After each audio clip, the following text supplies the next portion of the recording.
Welcome to Built for This, the podcast where real estate meets real life skills. Hosted by Andrea Lane and Alissa Bicar, each episode features investors turning their unique edge into long-term rental success. Hello and welcome to the Built for This podcast. I am your co-host, Alissa Bicar, the consultress, here with my ride or die, Andrea Lane, the fearless real estate investor. And we're bringing real live conversations to you about what it is to truly be a real estate investor. We want to know all of the things when people bring themselves and their business prowess to the table and how that leads to their real estate investment success. Great.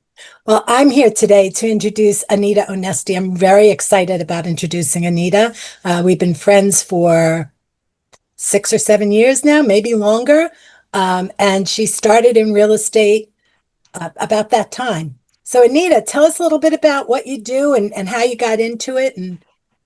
Okay, well, yes, thank you, ladies, first for having me on. I'm very excited to chat with both of you. And I've known Andrea for 6, 7, 8 years since I got into real estate. She was one of the first few people that I met in real estate and actually stayed in touch with because I found Andrea to be very inspiring, extremely knowledgeable, well networked, and if she didn't have an answer, she could point you into the right direction. When I started in real estate, I started fixing and flipping small little houses, and then I did a number of those for a couple of years, and then I decided that it was time to build houses, to pop the top. I would buy small little houses, one level, and literally take everything down except for the 4 existing walls and go up, add another level, and usually add an extension, whether it's a garage or a garage and an extension we would increase value of those homes by appreciating them by adding square footage and modernizing the layout of a 2-bedroom, 1-bath cape or a ranch. And I did that for a number of years. And then with COVID, prices went crazy on the building side. You couldn't find contractors. Contractors couldn't work, didn't work. Towns weren't working. And the housing prices went crazy. So with that, I was in this middle of building 3 houses, and I said, let me just get done with these 3 houses. Let me just get done. I got done with those houses. I sold them. And then I said, okay, well, Anita, the reason you really got into real estate was you wanted to work for yourself, which I was doing, but you also wanted to put your money to work, that it was an investment in homes or buildings, some sort of real estate that I would reap monthly or quarterly income, depending upon the real estate property. And also what I wanted to do was to leave a legacy for my children and perhaps future grandchildren at some point. So that's kind of, in a nutshell, what my real estate journey has been. Now, today, I'm not fixing and flipping houses. I am not popping the top and building houses. I am investing primarily in single-family houses, and we are buying them, we're fixing them up, and we're putting families into well-renovated, maintained houses. Nice. Beautiful. What do you love most about real estate? I mean, you've done a lot over your career, and you ended up now with single-family homes. What do you like the most about it? What I like the most about it is that you don't have to go somewhere to go to work. You can do it remotely, wherever that is, whether you're on the job site or not on the job site. You can do it wherever it is. But what I really like about it is taking a home that's been neglected and a lot of deferred maintenance, fix it up, make it look nice, something that I would want to live in, that everything is painted, it's fresh, all of the deferred maintenance has been done, and then have a product, a house that now we can rent to a family and teach that family how to take care of our property. So this way it's a great relationship both ways for us. I love that. I love to hear you still love rehabbing, right? You do it at a different level with different, but you still have that in your blood. But Yes. ultimately, you want the passive income. You want the ability to build the legacy, which rehabbing doesn't do for you. Rehabbing brings you immediate money, but it's not long term, and you pay more taxes. So Correct. that is fabulous. So, you know, I know you were in the corporate world for a long time, and you have a side business of bookkeeping. So, how do your professional and technical skills that you have translate into your real estate business? Well, I was, like you said, Andrea, I was in corporate finance for 30 plus years. I'm an accountant, I'm a CPA, I don't do taxes. Um, and I worked for corporate America for 30 years. And I always had a desire to work for myself. So that's where the bookkeeping and the fractional CFO services come in. But I always wanted to work for myself. So I have taken my skills of knowing numbers, know how to track numbers, knowing what metrics are important to track and to measure against, how to set budgets, how to look at estimates. And I've taken all of that and I understand financing very, very well. I've taken all of that and have learned how to apply that skill set and those knowledge into the real estate world. First, it was for fix and flips, and now it's for buy and holds, primarily single family houses. So I've been able to take all of that knowledge and training that I've had and apply it to the real estate. And also going through corporate America, where we're always developing policies and processes, because I worked for Fortune 500 companies, and it was always, how can you do it quicker, better, faster? And so we developed a lot of processes and policies that were easy to follow in case somebody was out or we had to replace somebody. And also it made us really think about what were we doing and where were we accomplishing our end goal. So with that in mind, I have that mindset that, okay, when a tenant moves in, we're going to create a checklist. This is what we're going to do when they move in, when they move out, so this way we can just do that rinse and repeat and going, what did we do last time?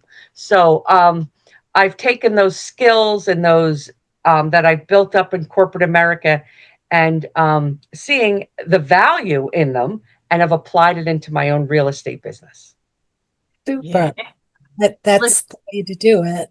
I mean, you have to bring you bring all of you into this business. As we've kind of heard, there's a style and a strategy for everybody. You have to find out what your skills are so you know how to focus, and then build a team around, where you are not in your center lane. So what do you consider to be your unfair advantage that gives you a unique edge in your real estate investment business? I think our unique thing is that we do over renovate houses for rental properties in the market that we're in. People walk in and they're like, "Oh my goodness, this is beautiful." And we do over renovate. We take care of the maintenance. We want someone to walk into a home that's going to love it. That's going to like living there. They're going to take care of the property, and we're looking to have that tenant for a long term, a number of years. So this way, it's their home. It's our house, but it's their home, and they should feel comfortable in their home. And therefore, if they're comfortable, they'll take better care of it. So we help them to explain what the maintenance should be, just to make sure that it gets done how we would prefer it, or frequently as we would. And we help those tenants to maintain our properties. So, and from talking with other landlords, they're like, "Oh, don't even bother painting. Just put another tenant in there, or don't clean the floors. Don't, and that's not what we do. We over renovate because we think that in the long run, it's going to pay off, because we're not going to keep having turnover." Yeah, and it speaks to your background there of making homes beautiful and expanding the value and the square footage so that people want to buy it. But now it sounds like you are creating a unique demand that doesn't exist in that marketplace, where you're going to attract high quality tenants that will take good care of it. I mean, again, you think sometimes out there in the world, you hear landlord and people think slumlord, people who are just taking advantage of people who don't have enough money. But it sounds like your unique competitive advantage here is like you're flipping that script on its head and saying, no, no, no, we want to provide good homes for good people. And here's how we go about showing them that we care. That's correct. Absolutely, Alyssa. Yeah. So what do you feel has been your biggest challenge lately, or a struggle in real estate? Um, Today, over the last couple of weeks, our biggest challenge is um, I have people calling me and texting me a couple of times a week. People that I don't know. They got my name through somebody, through somebody, through somebody. I'm looking for a place to live. Do you have anything? I've heard wonderful things about you. I've been in blah, blah, blah property, and I want to know if there's something that you have that I could rent from you. And I have to say, well, what are you looking for? And I'm like, oh, well, I'm sorry, but right now we don't have any vacancies. So it's a good problem to have. Um, and I will recommend them to other landlords that I know in the area. And I say, hold on to my number, give me a call back if you don't find something in a couple of weeks. That's a really good problem to have. It I is a good problem to have. key. We work very closely with Section 8. Section 8 gives out our phone number all of the time. We have a number of tenants who are Section 8. We work with addiction recovery centers, and helping people who are ready to live independently. We've worked a lot with them and have had great successes with them. So when we do have a vacancy, I reach right out to them immediately, but they're constantly reaching out with me, seeing, do you have something coming up in a couple of months? Because I think I'll have someone. So it's good to get ingrained into the community where you're investing. It really, really is, because it pays off, the networking. Networking's key, right? You've heard It that before. really is. It's who you know and who's talking about you when you're not in the room, right? Who knows you versus who you know, right? It's you being there so they know who you are more That's than right. who you know. Not that who you know is not important, but yeah. Yeah, it's having that visibility. And I love how like your problem is I just don't have enough properties for the people who want to rent for me. Exactly. So Exactly. that's really inspiring to our audience. So yeah, keep up the good work. I just have a couple more questions for you. Sure. Can you share a recent win, a lesson, or story from your investing journey? Yes, we have a landlord who's been she's 2 years. She's a Section 8. She's a great tenant, single mom, 2 kids. She loves the apartment where she is now. There's just a lot of stairs, and the laundry, it's like 2 flights of stairs, and she has to exit the house. It's not convenient. And she has kids in sports, so she's, teenagers constantly doing laundry. So for 2 years, do you have anything? Do you have anything? Do you have anything? Well, we had a bigger house come available, and I said, why don't you come over and look at it and see if you like it? So she came over. She loved it. It had another bedroom, and it had 2 full baths, and the laundry was on the first floor in the downstairs big bathroom. So she was like, Anita, I would love this house, but I know that what my voucher for isn't going to pay for this house. I said, well, you know what, Len, that's okay, because, and it's the truth. She's a great tenant.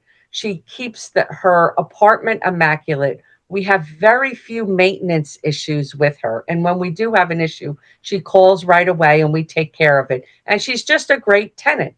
So we are now, in 2 months, going to move her into the larger apartment, although the larger house, although I could have rented it out for more money. It was worth having our great tenant move into an even bigger property where she'll be happier. For 2 years, she's looked to break our lease to find somewhere else.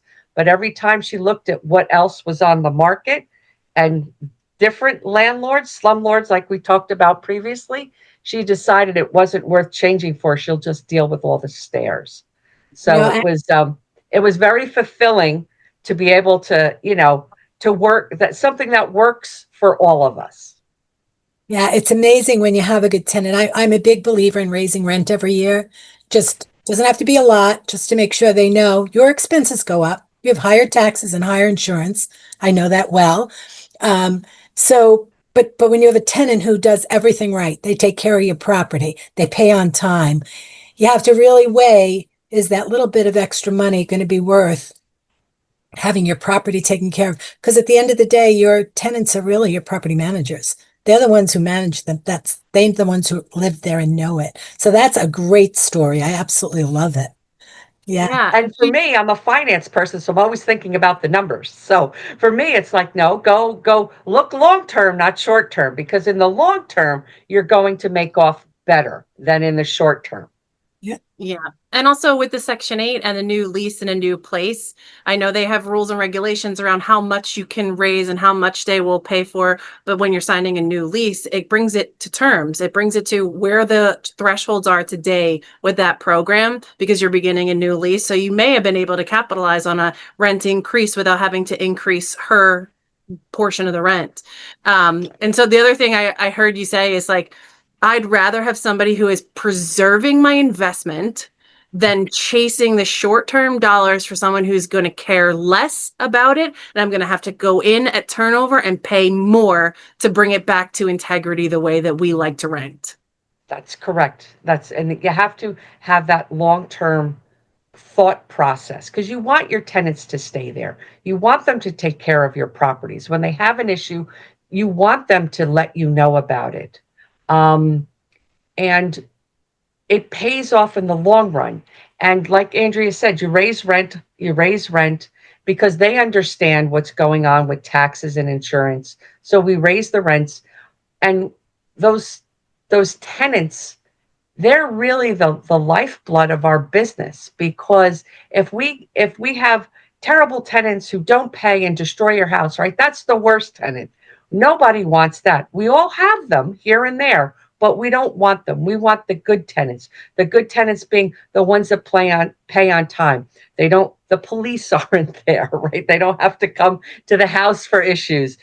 They take care of your property. They're mowing the lawn. All of these things that they have to do to take care of your property, Yeah. and to make sure that that the home that they're in, is meeting their needs as a family. And if not, if they're a good tenant, then how do we find a solution for this? Like the woman I was speaking about before, the single mom, we're moving her into another property that's more appealing for her. So. Great. So as we're wrapping up and we're getting ready to wrap up the interview, what exciting plans do you have for the next 6 or 12 months in your real estate life? Well, in my real estate life, we are just finishing up refinancing our entire portfolio of what we own currently, and which is great. In another couple of weeks, that should be done, and now we're going to go back into acquisition mode to purchase more houses. So in the next 6 to 12 months, I'm looking to buy 5 to 10 more single family houses, fix them up. So when I get those random phone calls or texts of people looking for properties, I'm going to say, as a matter of fact, I have something, or I have 2. Why don't you meet us and see which one you might like better? So we're looking to increase our portfolio.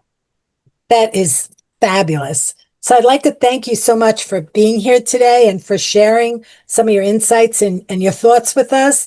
If people would like to connect with you, what's the best way if they have a question?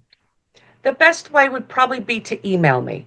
My Okay. email is galpalhomes@gmail.com. Great. So that's GALPALHOMES, correct? Yes.